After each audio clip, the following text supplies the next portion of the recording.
Hi friends, welcome back to the channel. Today I am going to discuss a short but interesting topic on this channel. Now often we find it difficult to understand how the urinary bladder gets involved in various types of neurological lesions. So in this lecture I have tried to simplify things. First of all, we have to talk about the innervation of urinary bladder. So normally there is parasympathetic innervation through the craniosacral outflow, which is mainly through the sacral part involving S2, S3 and S4 levels of the spinal cord. Then there is sympathetic innervation, and this is through thoracolumbar outflow from the levels T11, 12, L1 and L2. And finally the somatic innervation is again through the S2, S3, S4 through the pudendal nerve. This is the somatic innervation. Now when we consider the motor innervation, the main muscle of the urinary bladder, which is the detrusor muscle, it has parasympathetic innervation through the S2 to S4 levels, and this is through the nerve, pelvic nerve. So this pelvic nerve will give the parasympathetic supply to the detrusor muscle of the bladder, which helps in the contraction of the bladder. Then we have the trigone, which is the lower part of the bladder, and it gets the sympathetic innervation through T11 to L2, which is through the help of presacral and hypogastric nerves. So these are the presacral and hypogastric nerves which are supplying the trigone of the bladder. And finally, the external sphincter as well as perineal muscles has somatic innervation through the pudendal nerve, which is again through the S2 to S4 levels. Now the system which plays the major role in the function of bladder is parasympathetic nervous system. So it plays the major role in the bladder function. First we will discuss the involvement of sympathetic nervous system, then we will discuss in detail the involvement of parasympathetic nervous system. So sympathetic is through the help of T11 to L2.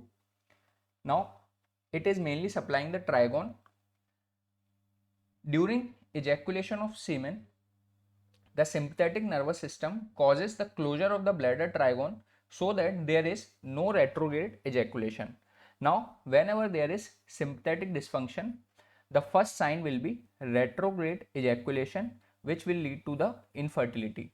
So, this will be the most common symptom by which the patient will present to the clinic. Now, in the parasympathetic dysfunction, we will discuss the following lesions.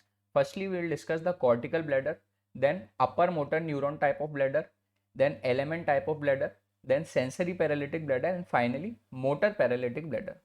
So, what happens in the cortical bladder? Firstly, it is also known as uninhibited bladder,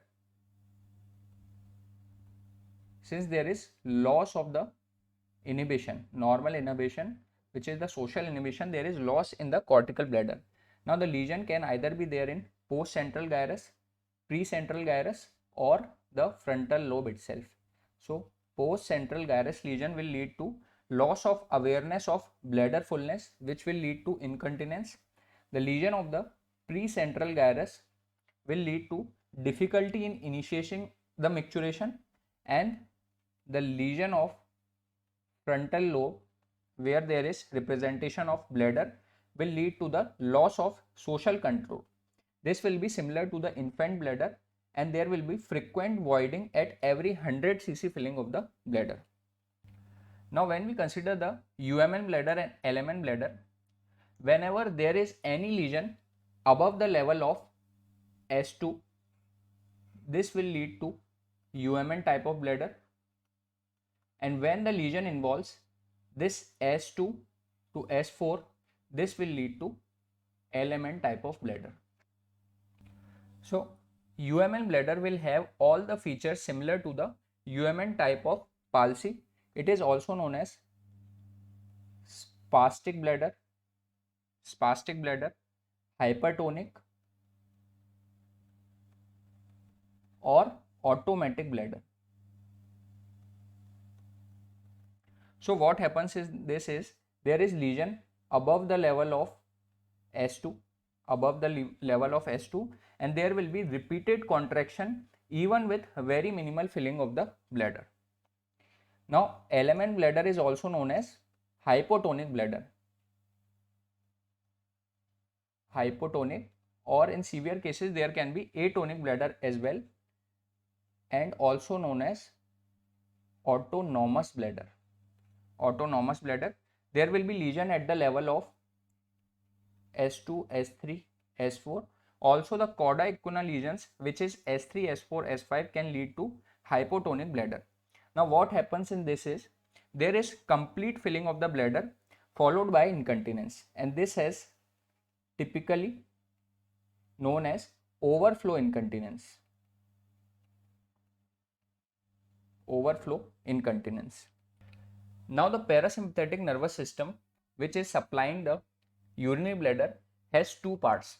Firstly, there are some sensory nerves, which is the afferent pathway. Then there are some motor nerves which innervate the detrusor muscle, and this is the efferent pathway.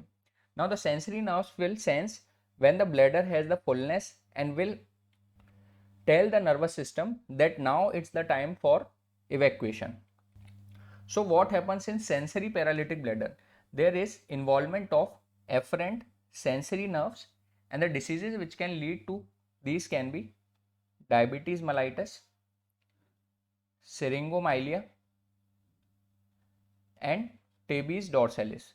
So all these lesions can lead to affection of sensory nerves. Now the features will include the voluntary initiation, which will be absolutely normal. So the voluntary initiation of micturition will be normal since the motor part of the parasympathetic nervous system is absolutely normal. There will be overflow incontinence,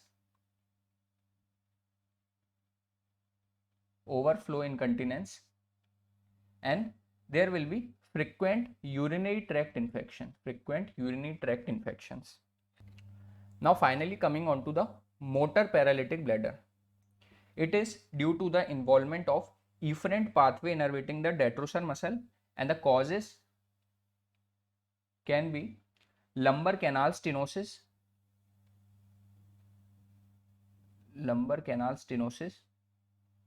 there can be lumbar sacral meningomyelocele,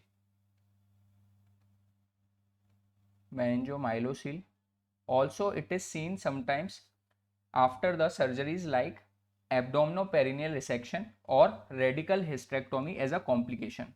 So complication after surgery. Motor paralytic bladder is very common. So the patient will present with painful urinary retention. Since the sensory nerve endings are normal, after the bladder is full, there will be painful urinary retention, and the motor fibers which are supplying the detrusor will not be able to contract, so there will be retention. So this was all about the lecture. I hope you like this lecture. Thank you so much, guys.